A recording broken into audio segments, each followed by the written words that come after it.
Welcome to another TFL Top 10 list, this time. And Nathan, today we're following up on a list we did like 2 years ago. That's right. 2 years ago we did an interesting list with Emmy, our old buddy, about vehicles that attract the opposite sex. And so today it's the exact opposite. Top 10 vehicles that do not attract the opposite sex. And of course you may be wondering to yourself, how do we know what vehicles attract the opposite sex? How do we know, Nathan? We've done a lot of research, and based on spouses, wives, girlfriends, sisters, and daughters, we have a sound list for you that we've carefully chosen.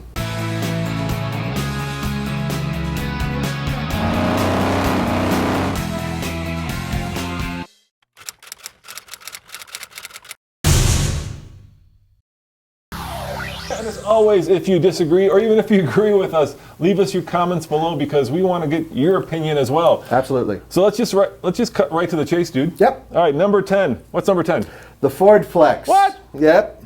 Now, the Ford Flex is what? Basically a station wagon slash minivan slash family hauler. It is a family hauler, and it is something that some people seem to feel doesn't really look like it's very cool. You know, it's an interesting car. I was talking to the Ford guys, and it sells like hotcakes in two places in this country, Detroit and SoCal. Yeah, Southern California, go figure. Now, here's an interesting little tidbit. Roman and I, one of the earliest videos we did together was with the Ford Flex when they brought out the EcoBoost engine with it. Yeah, and I think the problem with that vehicle, in terms of attracting the opposite sex, is that it just isn't sexy. It's also a vehicle that we like, and that's the other part of this list. It's cars that we actually like, but that do not attract the opposite sex. So don't get yourself thinking that we don't like these cars. We actually like it. It's a very practical car. It hauls, it tows, it's got a 3.5 liter EcoBoost. It works great up altitude, it's got all-wheel drive. It's just not sexy. At the end of the day, it's a station wagon slash minivan. So that's just the way it is. It screams domesticated. It certainly does. Now, this screams something else. Number 9. The VW Beetle. I like that car. I do too. And we recently had a bright red one that was the R model, which is basically a GTI and a bug body. And it was fast, it was fun, it got looks, but there's a bit of a problem. Yeah, it's one of those cars that has this issue of being not very masculine. So when you have a car that's kind of skews feminine and then you put a guy in it, I'm not sure that attracts the opposite sex. Yeah, it seems to be that a lot of members of the opposite sex said, oh yeah, I'd drive it for sure. But it doesn't really make us look very macho. Now, speaking of macho, number 8 is the Chevrolet Corvette. Yeah, no, I love that car, but I think the problem with the Corvette is that if you're looking at it from kind of attracting the opposite point of view, what you end up with is a car that screams midlife crisis. It is I mean, I should be in that car with a giant belt buckle, cowboy boots, a cowboy hat, stomach even larger than mine, going over that belt buckle a little bit. It really conjures up an image of older men, which is not what we want. Yeah, older men, which we are. Older than us, older freaking older men, okay? Even older. All right, now let's go the opposite direction with number 7. Yeah, number 7 is the Subaru STI, which we like a lot. Yeah. But it's a car that seems to attract more dudes than women. It does, and it's also a total boy racer looks with the giant spoiler and everything else. Awesome car around the track, fast car. Dude, you look good in it. I'd love Thank you very much. But it is also a car that people would look at and say, oh, trying to recapture his youth. And that's what you don't want. Yeah, and then, let's face it, as a mode of transportation, it's loud, it's rough riding, it's not the most comfortable, the interior is kind of basic. I mean, it's this kind of stuff that is good if you're a guy because all you care about is the way it drives. Yeah, it's just not exactly what I would call good for date material. Now, something that is completely on the other spectrum, something that we've had a hard time qualifying or quantifying, is the number 6 Honda Ridgeline. Yeah, I mean, let's face it, that's basically a pilot with a bed.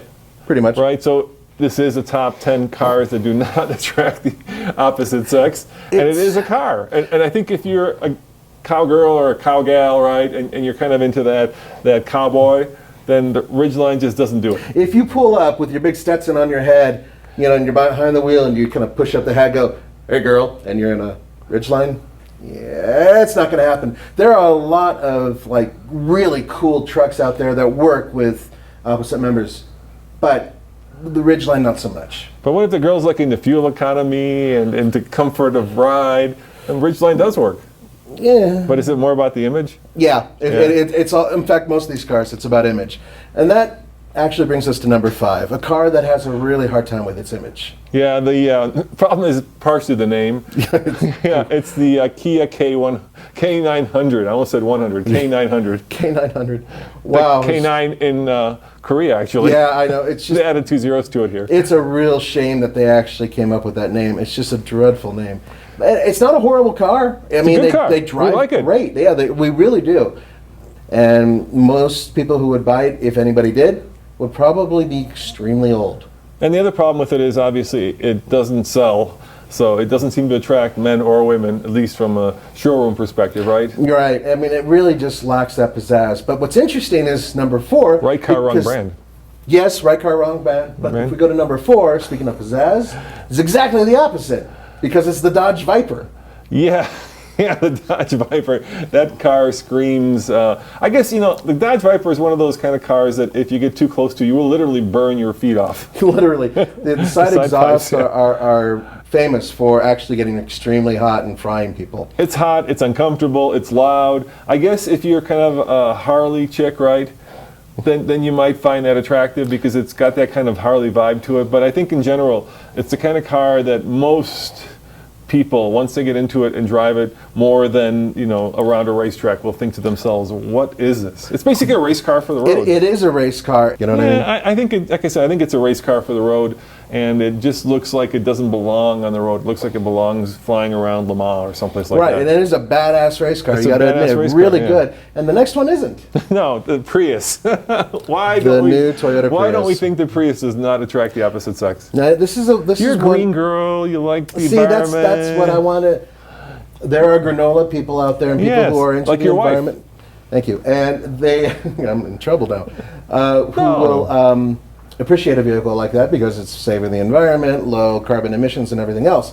However, there are a lot of other sides to it. Now, this vehicle is popular worldwide. I mean, it really is not a sexy car in any way, shape. Yeah, the problem with a car like the Prius, I think, is it says that you're very thrifty, you're very fuel efficient, and I'm not sure that thrifty is the best way to attract any member of the opposite sex, right? It says I'd rather spend my money I'd rather not spend my money, keep it in my bank account than spend it on you, dear. Now, I see it a little bit differently. I see it as a car that is trying to say in one way, yes, I'm here for the environment and I'm trying to keep a low profile. And then with that design, origami, whoa, hey, look at me, look at me. You got two ends of a different spectrum, right? Right. Practicality, sexy. The two, Right. the two don't go They together. really don't go together. They don't go together, yeah. And speaking of that, that's actually number 2 as well. It's exactly the same type of problem, and that's the Nissan Leaf. Yeah, man, that screams I couldn't afford a Tesla. It does. And once again, it's a car I liked quite a bit, and now they can go up to like 111 miles, which is a decent range. It's a good car. It's got a decent range. It's practical. It's all electric, but it's not sexy. It's not sexy. It really is a dreadful car to look at, and that's one of the main issues about it. Whereas in Toyota with the Prius went kind of crazy and still kind of came up weird. Nissan hasn't done anything but they built a grouper fish basically. But we like it. We do like driving it. Let's go to number 1. Number 1 is what you have experience with this one. Yeah, this one's not going to attract the opposite sex by any means. It's the Smart for 2. The new one is much better than the old one, but nevertheless, it's the wrong kind of 2-seater. Even the convertible is the wrong kind. It just says, I don't necessarily care about my... Passengers? Yeah. I like being alone, hence here's my Smart 4 too. It's not practical necessarily. I mean, unless sexy is parking it like, tail first into the parking space. Yeah, I guess you could go a couple places with that, but no, it's just it's unfortunate. But let's get to the bonus because I think it's something that none of you guys are expecting and Roman's dreading, and that is the brand new Dodge Challenger Hellcat. Oh, hell no. Yeah. What I've discovered with the Hellcat is that if any member of the opposite sex is even remotely educated and sees and knows what that car is, They just think you're an arrogant fool or something along those lines. I'm serious. They just don't want anything to do with you. Thanks for watching, and remember, check out tflcar.com for more news, views, and of course, real-world reviews. And as always, see you guys next time. See you later, guys. Ciao. Bye. As you can tell by the length of my shadow, sun is going down, and I've had a hell of a day. Bentley flew me out here to drive this, the most luxurious, the most expensive SUV you can buy. And I took it off-road, I took it into the desert, I took a helicopter to get to the desert. You know what? Instead of telling you about it, why don't I show you? And that is coming up right now on the Fast Lane Car.